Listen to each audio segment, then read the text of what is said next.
Hai, saya Raihan. Pernah nggak sih kalian di akhir bulan tuh suka bengong sendiri, terus mikir, duh ini duit hasil kerja keras gue kemana aja ya?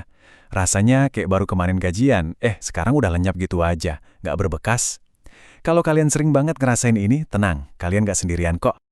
Kenyataannya, ini perasaan yang dialami jutaan orang. Banyak yang kejebak di siklus yang sama, bulan ke bulan, tahun ke tahun. Tapi yang paling mengejutkan tuh gini, ini seringkali bukan salah kalian.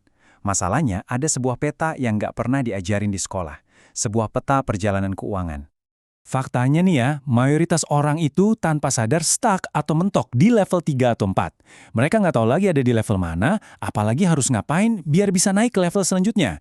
Nah, di pembahasan kali ini, kita bakal bongkar peta rahasia itu, 10 tingkatan kebebasan finansial. Peta ini bakal nunjukin di mana posisi kalian sekarang, dan yang paling penting, ngasih tahu langkah-langkah pasti buat naik kelas.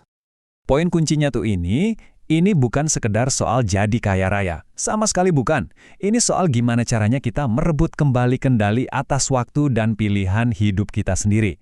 Oke, yuk kita mulai bedah satu persatu, mulai dari fondasi yang paling dasar.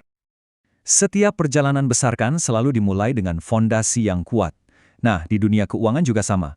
Artinya, kita harus bergerak dari kondisi yang paling rapuh, di mana kita cuma bisa bertahan hidup, menuju ke sebuah rasa aman yang kokoh. Mari kita mulai dari titik paling bawah. Level 1 ini fasenya gali lubang tutup lubang. Di sini kita belum bisa berdiri di kaki sendiri, karena pengeluaran lebih besar dari pemasukan. Mungkin ini kondisi di mana ya, amit-amit, kita harus pinjam uang cuma buat makan di akhir bulan. Ini posisi yang benar-benar menekan mental dan bikin kita cemas terus-terusan. Nah, di level 2, ada sedikit kemajuan. Kita udah bisa nutupin kebutuhan dasar pakai penghasilan sendiri. Tapi, kondisinya ini masih rapuh banget. Ini tuh ibarat jalan di atas seutas tali, nggak ada ruang buat bikin kesalahan. Cukup satu aja pengeluaran darurat, misalnya motor rusak atau harus ke dokter, itu bisa langsung bikin kita jatuh lagi ke level 1. Jadi, gimana caranya keluar dari dua level pertama ini? Ada 4 langkah kunci. Pertama, dan ini yang paling penting, stop gali lubang, hentikan semua utang konsumtif baru. Kedua, jadi detektif buat keuangan sendiri. Lacak tiap rupiah itu perginya kemana. Ketiga, cari keran-keran pendapatan baru, sekecil apapun. Dan keempat, bangun benteng pertahanan pertama, dana darurat untuk 1 bulan. Uang ini bukan buat investasi ya, tapi buat ngelindungin kita dari pukulan hidup yang nggak terduga. Setelah kita berhasil keluar dari siklus bertahan hidup, kita akan masuk ke level 3, atau yang disebut financial solvency. Ini titik balik yang penting banget, di mana akhirnya kita punya ruang buat napas dan mulai bisa nabung rutin. Dari situ, kita akan sampai di level 4, stabilitas. Selamat, kalau sudah di sini, artinya fondasi kalian udah kokoh, punya dana darurat 3-6 bulan, investasi rutin udah jalan, dan rasa cemas soal duit itu pelan-pelan mulai hilang. Oke, kalau fondasi udah aman, sekarang waktunya kita mendaki. Fase ini tuh soal membangun momentum. Fokusnya geser, dari yang tadinya cuma bertahan, sekarang jadi aktif membangun kekayaan. Dan yang paling penting, menciptakan pilihan-pilihan baru dalam hidup. Coba deh bayangin, betapa tenangnya bisa tidur nyenyak di malam hari tanpa ada beban cicilan yang ngehantuin. Nah, itulah level 5. Di sini, kalian udah bebas dari semua utang konsumtif yang bunganya tinggi. KPR yang buat aset itu beda cerita ya.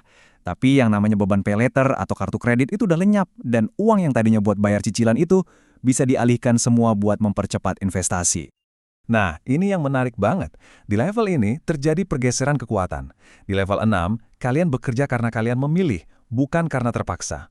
Bayangin deh kekuatan yang kalian punya saat bisa bilang enggak ke proyek yang enggak kalian suka, atau bahkan ke atasan tanpa rasa takut bakal kehilangan pemasukan. Nah, itulah kebebasan sejati yang ditawarkan level 6. Level 7 itu soal membangun benteng finansial yang super kokoh. Di sini kebutuhan hidup yang paling dasar itu udah dijamin sama passive income atau penghasilan pasif. Apa itu penghasilan pasif?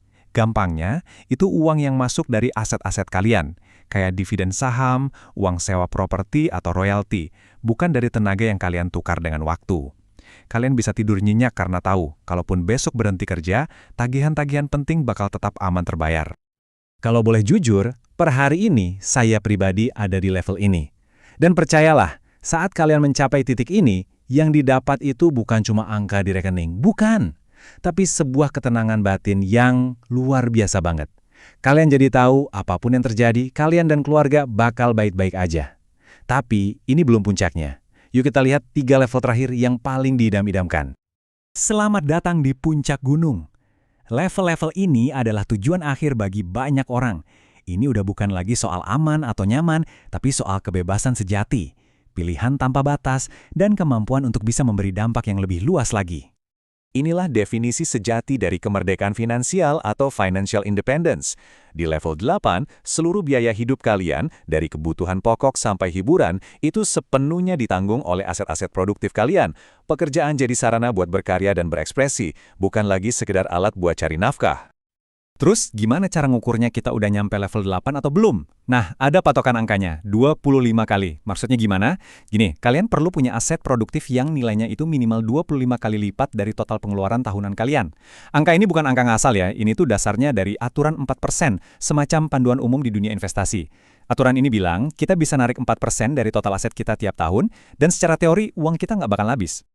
Lalu, apa bedanya sama level 9? Gampangnya gini. Kalau di level 8, penghasilan pasif kalian itu bisa menutupi semua kebutuhan hidup standar. Nah, kalau di level 9, penghasilan pasif itu bisa menutupi kebutuhan plus gaya hidup yang benar-benar kalian impikan. Mau liburan panjang kapan aja, mau coba hobi mahal tanpa ragu, semua itu bisa dilakukan karena kalian mau, bukan karena perlu ngitung-ngitung lagi. Dan inilah level tertingginya, kelimpahan. Di sini, uang bukan lagi tujuan, tapi udah jadi alat. Fokus kalian bergeser total, dari yang tadinya gimana cara nambah, jadi gimana cara memberi. Kalian punya sumber daya buat menciptakan perubahan positif buat keluarga, komunitas, atau bahkan dunia, dan meninggalkan warisan kebaikan yang bakal terus hidup melampaui diri kalian sendiri. Jadi, itulah keseluruhan perjalanannya. Dari yang awalnya bergantung di level 1, terus membangun fondasi kokoh di level 4, dapat kekuatan buat milih di level 6, mencapai kemerdekaan penuh di level 8, dan akhirnya bisa memberi dampak besar di level 10. Setiap level itu adalah sebuah pencapaian yang patut banget dirayakan. Sekarang, setelah ngelihat peta lengkapnya, ada pertanyaan buat kalian. Coba deh, jujur sama diri sendiri, saat ini kalian ada di level berapa? Coba tulis di kolom komentar ya, karena tahu di mana posisi kita sekarang, itu adalah langkah pertama yang paling penting. Ingat, gak peduli kalian ada di level mana sekarang, selalu ada jalan untuk maju. Terima kasih dan sampai jumpa di pembahasan selanjutnya.